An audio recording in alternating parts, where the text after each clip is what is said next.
आदित्यहृदयं श्लोका 24 वेदाश्च क्रतवश्चैव क्रतूनां फलमेव च यानि कृत्यानि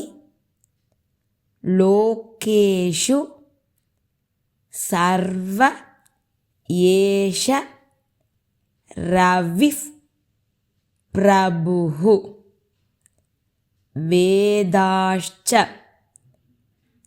क्रतवश्चैव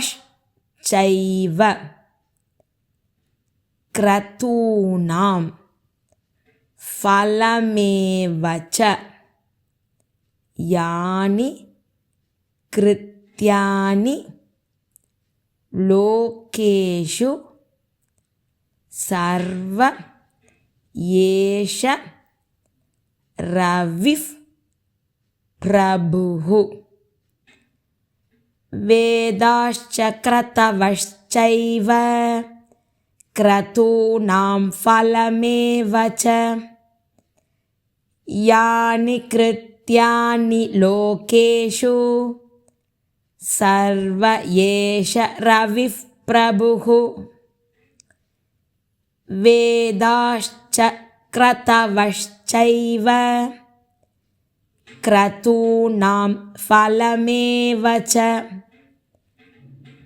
यानि कृत्यानि लोकेषु सर्व एष रविः प्रभुः